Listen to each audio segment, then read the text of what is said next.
Nagsimula ang episode sa pagpapakita kay Hannibal, ang pinuno ng grupo na kilala sa tawag na deboto. Matapos ang nangyaring pagtakas ng Dragon Constellation, sinasabihan ni Dragon alias Butiki si Hannibal na dahil sa kanya ay napasok ito sa malaking problema. Pinagbabantaan din ng Constellation si Hannibal at sinasabihan ito na kung gusto na ba niya maglaho sa mundo. Nang makita ni Hannibal ang galit na mensahe sa kanya ng Constellation, kaya naman natakot ito at sinubsob ang kanyang muka para humingi ng patawad. Binalaan din ng Constellation si Hannibal na huwag na nitong ipamahagi ang artificial relics. Ang artificial relics na tinutukoy ni Butiki ay yung ginamit ni Jane Ulupong. Habang nakalugmok ang kanyang muka sa sahig, sinabi ni Hannibal na malugod niyang susundin ang sinabi ng Constellation. Pahabol pa ng Constellation na dapat ay kumilos na ng maayos si Hannibal. Pinapakita naman ang nakatuwad na si Hannibal habang naghihintay ng mensahe sa kanyang Constellation. Nang makita na nito na wala nang kasunod pa na mensahe ang kanyang Constellation, nagsimula na itong tumayo habang sinasabi sa kanyang isipan kung ano ang dahilan kung bakit mainit ang ulo ng kanyang Constellation. Iniisip din nito na mukhang may ginawang hindi maganda ang ulupong sa artificial relics. Kaya sinasabi sa kanya ng Constellation na huwag na ulit ipamahagi pa sa iba ang artificial relics. Pero nang maalala niya ang sinabi ng Constellation na malaking problema, kaya naisip niya na ang totoong dahilan ay natatakot ang Constellation. Kaya napagdesisyonan ni Hannibal na kailangan niyang malaman kung ano ang totoong dahilan kung bakit natatakot ang Constellation. Kasabay noon ay pakitang gilas niyang pinakita sa atin ang masamang aura sa kanyang katawan. Samantala, matapos lumipas ang ilang oras, pupunta naman tayo sa dormitoryo ng Valhalla para ipakita ang kakauwi lang natin bida. Na ibig sabihin ay natapos na ang kanyang pagpapatikim ng masasarap na mga putahe kay Ulupong. Nang makapasok ang ating bida sa kanyang kwarto, makikita naman natin na parang hinahanap niya ang natirang baon ng kanyang kaklase na aksidente niyang naiuwi. Agad naman siyang napangiti ng kakaiba matapos makuha ang hinahanap sa kanyang bag. Ito pala ay isang aklat na parang kulay tae. Dahil hindi ko alam ang tawag sa kulay kaya ganoon na lang ang nasabi ko. Base sa nabasa ko ang aklat ay isa sa mga God Arts at ito ay ang breathing technique. Kung maalala nyo, noon naramdaman niya si Aaron na nakikipaglaban sa kanyang kuya Ulupong na tigil ang ating bida na kunin sa kagubatan ang talaan na kanyang hinahanap. Kaya naman napagdesisyonan na ng author na wag na sa ating ipakita ang paghuhukay nito sa aklat. Baka daw maisip natin ang katawan ng Ulupong ang ililibing sa hukay. Nagtataka naman si Borche kung bakit kailangan pa ni Johyuk ang breathing technique. Bukod kasi sa paghinga ng oxygen ay meron na itong technique na tungkol din sa breathing technique. Para maliwanagan si Borche tungkol sa aklat, pinaliwanag nito na noong nakaraan 300 na taon. Noong nakuha niya ang God's Arts breathing technique, ilang beses niya itong sinubukan pag-aralan. Subalit kahit anong paraan ang gawin niya ay hindi kinakaya ng dati niyang katawan ang nasabing teknik. Dagdag pa niya kung noong naglaban sila ay hindi sana siya mahihirapan sa pakikipagkatayan kay Borche kung sakaling natutunan niya ang God Arts breathing technique. Pero dahil nasa bagong katawan na siya ngayon at meron itong potensyal kaya nakakasigurado na siya na matututunan ang nasabing teknik. Kaya naman ititigil niya muna ang pagsasanay sa training grounds ng Valhalla at magfo-focus muna ito sa pag-aaral tungkol sa breathing technique. Nang maunawaan na ni Borche ang tungkol sa aklat, nag-aalala naman itong sinabi kung ayos lang ba ang kalagayan ng dalaga matapos niya itong iwan sa kagubatan kung saan nakahimlay ang basura. Sinabi naman ni Johyuk na tingin niya ay naging ayos lang si Aaron. Nagdesisyon naman ang author ng kwento na ipakita sa atin ang nangyari para pati tayo ay maintindihan ang naging kaganapan sa mga oras na yun. Matapos na matanggap ni Ulupong ang balato mula kay Johyuk, natanong ni Borche kung walang awa bang pinatay ng ating bida ang kawawang basura sa kanyang harapan. Makikita naman sa muka ng ating bida ang kagustuhan nitong ipadala sa impyerno ang naghihingalong Ulupong. Pero sa kabila ng kanyang kagustuhan mas pinili na lang ng ating bida na huwag nang gawin ang magandang bagay na kanyang naiisip. Kaya sinabi na lang nito kay Borche na sa dami na ng kanyang kinulata sa nakalipas na araw at ngayon naman ay papaslang siya ng mukhang tao ay sigurado sa kulungan ang bagsak niya. Matapos na makapagdesisyon ang binata na hindi napaslangin ang Ulupong, Tinanong na nito ang dalaga kung ayos na ba ito na sinagot naman ng dalaga na syempre kasi nandyan na siya. Bago pa man matulungan ng ating bida ang sugatang dalaga. Naramdaman nito ang mga tao na malapit nang makarating sa kanilang lugar. Na agad din natukoy ng binata ang mga presensya ng kapamilya ni Aaron na umahango at halos madapa-dapa sa pagmamadali na makapunta sa kanilang kinatitirikang lugar. Kaya sinabi niya sa dalaga na nasa malapit na ang kanyang mga kapamilya kaya manatili na lang siya sa kanyang lugar at hintayin itong dumating. Tungkol naman sa kanyang ulupong na kuya, ipaliwanag niya na siya ang kumulata sa basurang nakahandusay sa lupa. Matapos sabihin ng binata ang kailangan sabihin ni Aaron agad na itong nagpaalam at sinabi na may aasikasuhin pa siya. Sinabi naman ni Aaron na siya na ang bahala at magkita na lang ulit sila sa susunod na araw. Natapos ang baliktanaw na pangyayari, makikita na natin si Jo Hyuk na humilata na sa kanyang kama at hindi naman ito makamove on sa aklat na kanyang hawak. Nasabi niya na sa oras na ma-master niya ang God Arts breathing technique ay makokonsumo na niya ang lahat ng magic stone sa kanyang bodega. Matapos ng eksena sa kwarto ng binata, lumabas na ang kumukuha ng litrato para hayaan ng makatulog ang ating bida. Dahil matutulog na ang ating bida kaya lilipat naman tayo sa tahanan ng pamilyang Choi para makichismis sa magiging usapan nila. Dito nga pinapakita ang magsisimula pa lang nilang meeting. Sinimulan ng tatay ni Aaron ang nasabing pagpupulong para magpasalamat sa mga nilalang na dumalo para saksihan ang naganap na test. Pinatawag niya ang mga nilalang sa kanyang harapan para pag-usapan ang lumabas na balita sa mga news article. Kaya natanong niya ang mga nilalang kung nabasa na ba nila ang lumabas na mga balita. Nang masabi ng tatay ni Aaron na may mga balita nang lumabas tungkol sa pangyayari. Nagmamadali naman nilang tinignan ang mga balita na nagsilabasan sa mga news site at halos lahat ng mga balita ay inuugnay ang pamilyang Choi sa masamang grupo na tinatawag na deboto. Kahit hindi nangangati ay napakamot na lang ang tatay ni Aaron sa mga balita na nagsilabasan patungkol sa nangyari. Nasabi na lang nito na hindi naman maiiwasan na lumabas ang ganoong balita dahil ang panganay niyang anak ang kasapi sa masamang grupo. Dagdag pa ng tatay ni Aaron na may nag-interview sa kanya at tinatanong ang patungkol sa nangyaring pagpaslang kay Desera na kasapi din ng deboto. Pero dahil wala siyang alam sa nangyari at hindi niya kilala si Boy Peklat kaya naman binaliwala na niya ang katanungan sa kanya.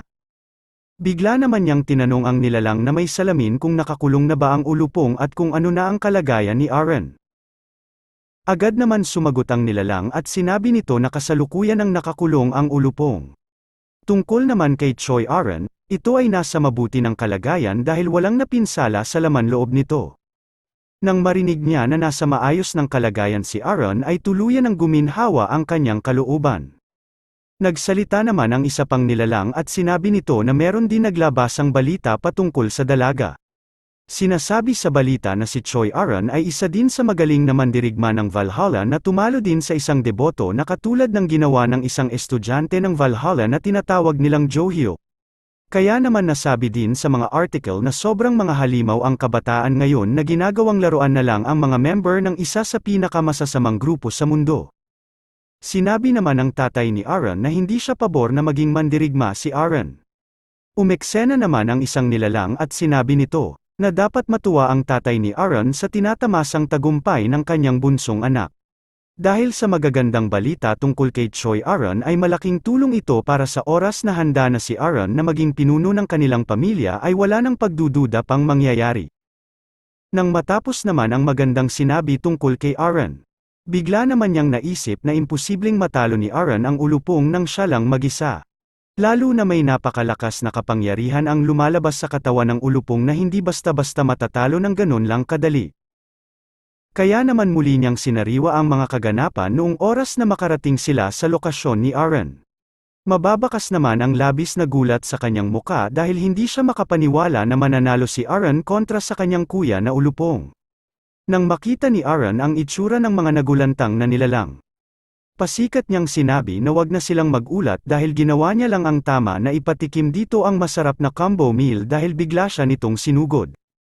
Bukod pa sa inatake siya ng ulupong ay nababalot pa ang kanyang buong katawan ng napakasamang kapangyarihan.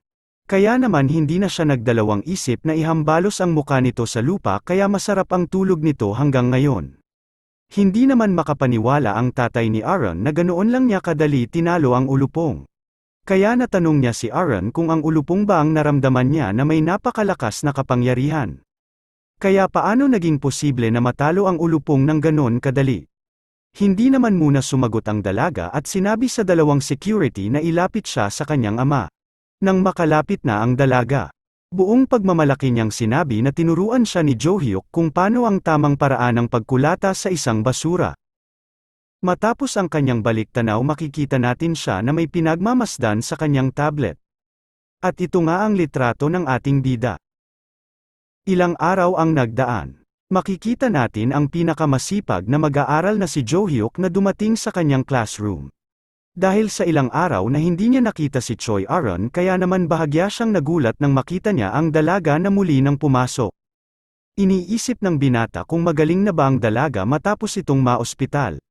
Nang maramdaman naman ng dalaga ang presensya ng binata, mabilis niya itong nilingon para tignan at bigyan ng matamis ng ngiti kasabay ang malumanay nitong pagkaway sa gwapong bida. Halos maihi naman sa pantalon ang dalawang extra matapos na mag-overthink na sila ang kinakawayan ng pinakamagandang babae sa kanilang classroom. Habang si Jo-hyuk nakatingin lang at iniisip na masaya siya na okay na ang dalaga. Bigla naman niyang naalala ang nangyari kagabi. Kaya naman nagbalik-tanaw ang eksena kung saan nasa kwarto ang ating bida. Habang pinag-aaralan ang braiding technique, napansin nito ang mensahe ng dalaga. Kaya naman nagmamadali itong tinignan ang kanyang cellphone para basahin ang chat ni Aaron.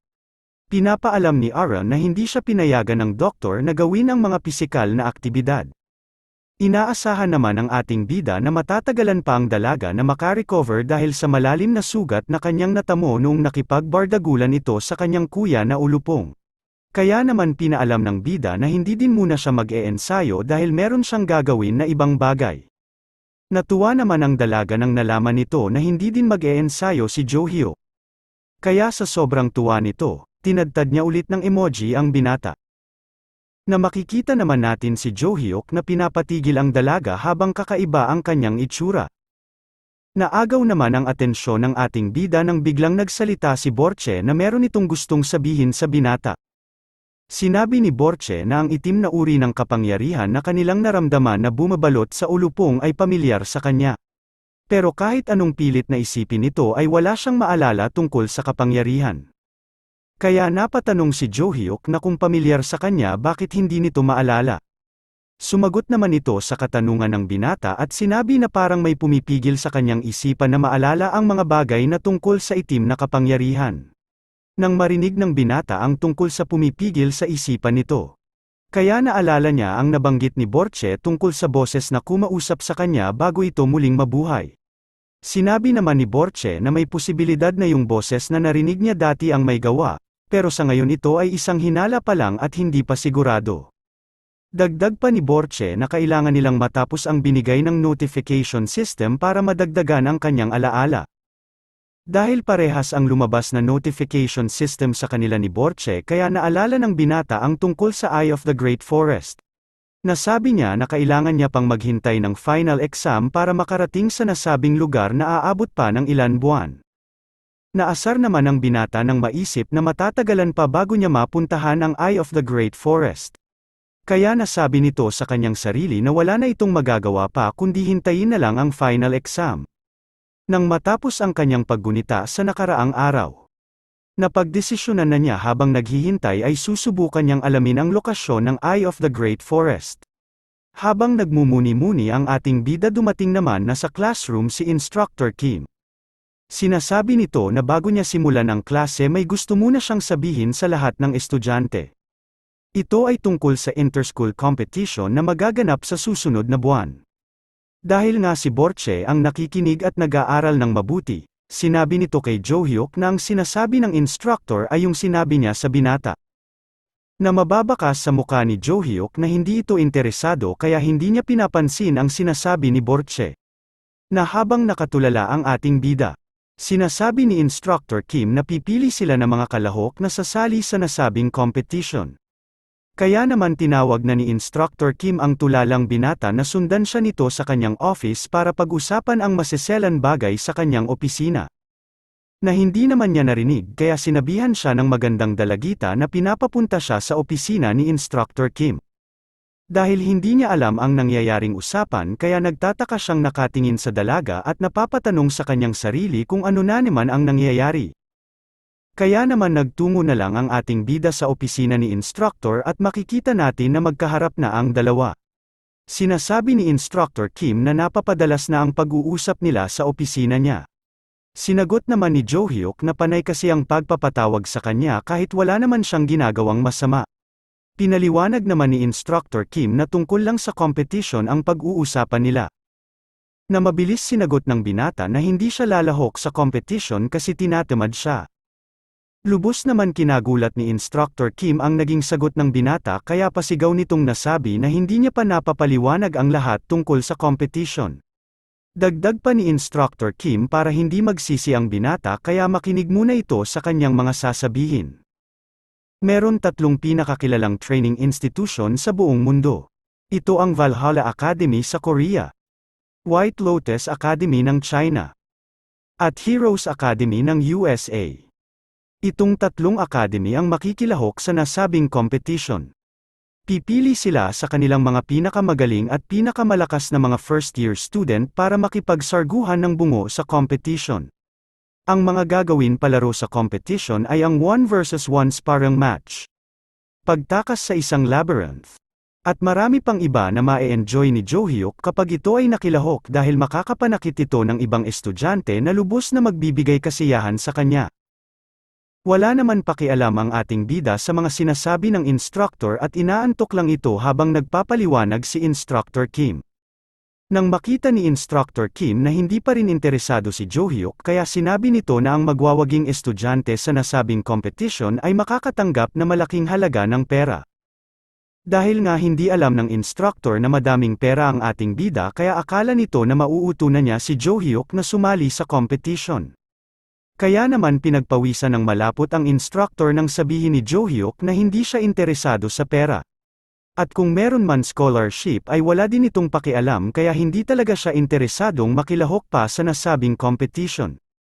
Dahil hindi niya mauto ang binata kaya naman napilitan na ang instructor na gamitin ang kanyang natatagong alas. Kaya sinabi nito na kung ayaw ng binata na makilahok sa competition ay hindi na niya ito pipilitin pang makilahok. Dagdag pa ni Instructor Kim na nanghihinayang siya dahil ang labyrinth na papasukin ay ang Eye of the Great Forest. Nang marinig ni Jo Hyuk ang Eye of the Great Forest, makikita natin ang nagulantang na itsura ng binata na parang umutot ito na may sumabay na tae sa naging itsura niya matapos na marinig ang pupuntahang labyrinth. Matapos magulantang at matulala ng ilang segundo, tinanong na niya si Instructor Kim kung totoo ba na pupuntahan ang Eye of the Great Forest. Sinabi naman ni Instructor Kim na sigurado siya na pupuntahan ng mga kalahok sa competition ang labyrinth. Pero dahil ayaw na ng binata na makilahok pa kaya pipili na siya ng ibang estudyante at maaari na itong bumalik sa kanyang classroom. Kinabahan naman si Jo Hyuk na pipili na si Instructor Kim kaya nagmamadali nitong pinaliwanag na nagpapanggap lang siya na tinatamad at kunwari lang na hindi interesado. Pero ang totoo ay kanina pa siya excited sa nasabing competition at sisiguraduhin niya na mananalo ang Valhalla. Matapos ang seryosong usapan sa pagitan ni Instructor Kim at sa ating bida ay lilipat naman tayo sa tahanan ng pamilyang Ventrek. Magsisimula ang eksena kay Adelia na nagtatanong kung ano ang nangyayari sa pinapagawa niya sa kanila. Sumagot naman ang dalawang nilalang na maayos nilang nasusunod ang kanyang mga pinapagawa. Tinanong naman ni Adelia kung anong balita kay Rockdale Tuko. Sinabi naman ng nilalang na wala siyang nakikitang kakaibang ginagawa ang Tuko. At kung meron siyang makita na kalokohan na gagawin si Rockdale Tuko ay agad niya itong ipapaalam kay Adelia. Sinabi pa ng nilalang na meron siyang nabalitaan tungkol sa underground market na may nangyayaring kakaiba dahil gumagawa sila ng mga gusali na gawa sa papel. Natanong ni Adelia ang dalawang nilalang kung para saan ang gusali na gawa sa papel. Sinagot naman nila ang katanungan ni Adelia at sinabi na hindi pa nila alam ang totoong dahilan kung bakit ito ginagawa sa underground market. Ang tanging alam lang nila na si Black Cat ang pasimuno sa pagpapagawa ng gusali. Iniisip ni Adelia kung ano ang nasa isip ni Black Cat bakit kailangan pa nilang gumawa ng gusali na gawa lang sa papel. At ang pagkakaalam niya na ngayon lang nangyari ang ganitong bagay sa underground market. Bigla naman sumulpot ang mensahe mula sa kanyang constellation. At inaalam nito ang detalye tungkol sa kakaibang nangyayari sa underground market. Samantala, sa building kung nasaan si Black Cat, pinapakita na sa atin ang pinag-uusapan nila Adelia na gusali na gawa sa papel. Habang nakatingin naman si Black Cat sa ginagawang gusali, sinasabi nito na gagawin niya ang lahat para masunod ang inuutos sa kanya ng constellation. Pero malapit nang matapos ang gusali ay hindi niya pa rin maintindihan kung para saan ito. Bigla naman pinakita ang itsura ng constellation at sinasabi niya na ito ay kanyang regalo.